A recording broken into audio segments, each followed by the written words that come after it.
नमस्कार बंधुरा पिंकी रंधनशाला आपनादेर सकलके स्वागत। आशा करी सबाई भालो आछेन सुस्थ आछेन। आज आमी आपनादेर साथे एकटी काटलेट रेसिपि शेयर करब।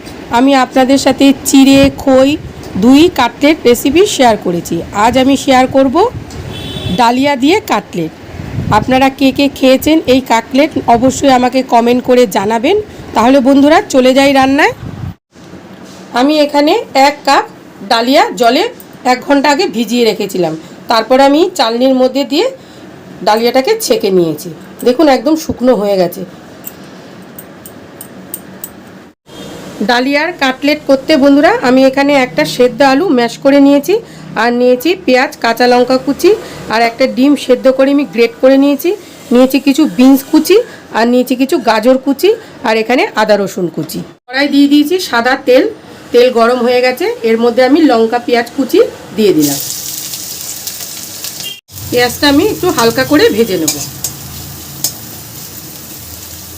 বন্ধুরা আপনারা ভাবতে পারেন কাটলেটে আমি তো কাঁচা পেঁয়াজ লঙ্কা দিতে পারতাম।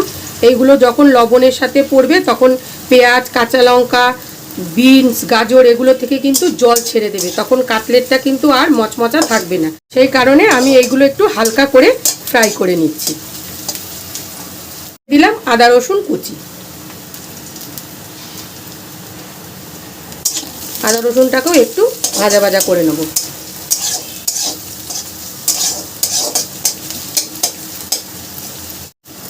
পেঁয়াজটা ভাজা ভাজা হয়ে গেছে। এর মধ্যে দিয়ে দিচ্ছি আমি বিনস কুচি আর দিয়ে দিলাম গাজর কুচি।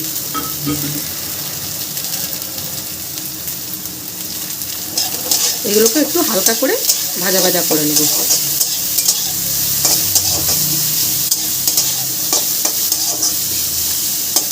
সামান্য পরিমাণ দিয়ে দিলাম লবণ।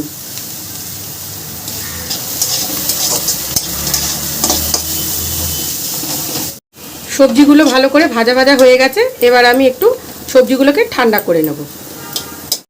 ডালিয়াটা আমি একটা পাত্রের মধ্যে নিয়ে নিয়েছি। এর মধ্যে দিয়ে দিচ্ছি আমি সেদ্ধ করে ম্যাশ করে রাখা আলুটা। দিলাম গ্রেট করে রাখা ডিমটা। দিলাম ঠান্ডা করে ভেজে রাখা সবজিগুলো।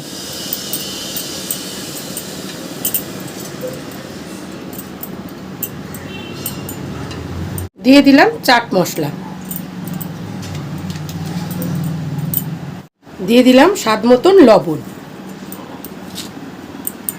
দিয়ে দিলাম সামান্য পরিমাণ শাহি গরম মশলা। দিয়ে দিলাম লাল লঙ্কার গুঁড়ো। ঝালটা আপনারা আপনাদের হিসাব মতন দেবেন বন্ধুরা। দিয়ে দিলাম সামান্য পরিমাণ হলুদের গুঁড়ো। 1 চামচের মতন দিয়ে দিলাম ধনের গুঁড়ো। দিলাম ধনে পাতা কুচি। আমি এখানে 4 চামচ চালের গুঁড়ো নিয়ে নিয়েছি। এই চালের গুঁড়োটাকে এর মধ্যে দিয়ে দিচ্ছি। আমি এবার একসাথে মেখে নেব। এর মধ্যে কিন্তু জল লাগবে না বন্ধুরা, কারণ আলু নরম, ডিম আছে, ডালিয়াটা ভেজানো, সেই জন্য এটা এমনি মাখতে হবে। আপনারা চালের গুঁড়ো না থাকলে কেউ ময়দাও দিতে পারেন এর মধ্যে।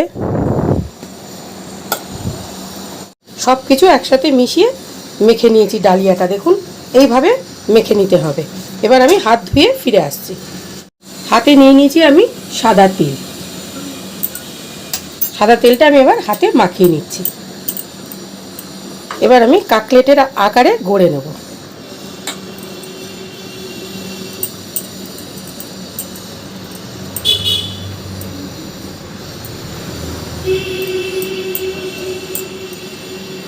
দেখুন এইভাবে গড়ে নিয়েছি।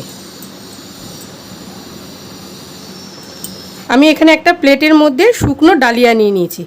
এটার কাটলেটটা আমি এবার ডালিয়ার মধ্যে কোটিং করে নেব। এতে কাটলেটটা খেতে খুবই মচমচা হবে। দেখুন এভাবে আমি কোট করে নিয়েছি। এইভাবে আমি সব কাটলেটগুলোকে গড়ে নেব। কাটলেটগুলোকে আমি এবার সুন্দরভাবে গড়ে নিয়েছি। দেখুন বন্ধুরা এবার আমি এটাকে ফ্রাই করে নেব। আমি একটা ঝাঁঝরি নিয়ে নিয়েছি। কাটলেটটাকে আমি এই ঝাঁঝরির মধ্যে তুলে নিলাম। গ্যাসে তেল বসিয়ে দিয়েছিলাম। তেল গরম হয়ে গেছে। গ্যাসটাকে এবার একদম লোতে করে দিয়ে আস্তে করে আমি কাটলেটগুলোকে একটু ছেড়ে দেবো।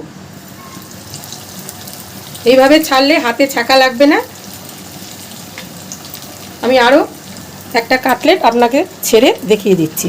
আস্তে করে এইভাবে ঝাঁঝরির মধ্যে তুলবেন, তুলে আস্তে করে গরম তেলের মধ্যে ছেড়ে দেবে। এই সময় গ্যাসটা কিন্তু একদম লোতে রাখবেন বন্ধুরা। ছাড়া হয়ে গেলে তারপরে গ্যাসের ফ্লেমটা মিডিয়ামে করে দেবে। কাটলেটটা এবার আমি উল্টে দিচ্ছি। এটা আস্তে করে করবেন বন্ধুরা, নইলে ভেঙে যেতে পারে। দেখুন কত সুন্দর ডালিয়ার কোটিংগুলো উপরে লেগে রয়েছে, দেখতেই কত সুন্দর লাগছে। গ্যাসটা কিন্তু খুব বেশি বাড়িয়ে দেবেন না, মিডিয়ামেই রাখবেন, তাহলে ভিতরটা কিন্তু কাঁচা থেকে যাবে, উপরটা লাল হয়ে যাবে। ওই পাশটা এবার ভালো করে ভাজা হোক। কাটলেটগুলোকে এবার আমি আস্তে করে তুলে নিচ্ছি।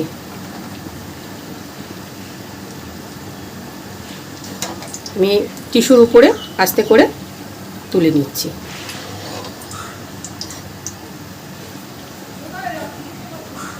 রেসিপি আপনাদের কেমন লাগলো বন্ধুরা অবশ্যই কমেন্ট করে জানাবেন। আপনারা কে কে ডালিয়ার কাটলেট খেয়েছেন সেটাও আমাকে কমেন্ট করে অবশ্যই জানাবেন। আমি কোনোদিনও এখনো অবধি ডালিয়ার কাটলেট করিনি, আজকেই প্রথম করলাম, আপনাদের সাথে শেয়ার করলাম এবং আমিও আজকে খাবো এটা প্রথম। কাটলেটগুলোকে এবার আমি নামিয়ে নিয়েছি, এবার এগুলোকে আমি সার্ভ করে নিচ্ছি। ডালিয়ার কাটলেটগুলো বন্ধুরা আমি কাসুন্দির সাথে সার্ভ করে নিয়েছি। আপনারা চাইলে সস দিয়েও সার্ভ করতে পারেন। কাসুন্দির সাথে কাটলেট খেতে বেশি ভালো লাগে, সেই জন্য আমি কাসুন্দি দিয়ে সার্ভ করেছি। আমার এই রেসিপি কেমন লাগলো বন্ধুরা অবশ্যই কমেন্ট করে জানাবেন। ভালো লাগলে সকলের সাথে শেয়ার করবেন। আমার চ্যানেলটিকে অবশ্যই বন্ধুরা একটু সাবস্ক্রাইব করবেন। আপনাদের সাপোর্ট আমার খুবই প্রয়োজন। নমস্কার বন্ধুরা, দেখা হচ্ছে পরের কোনো ভিডিওতে।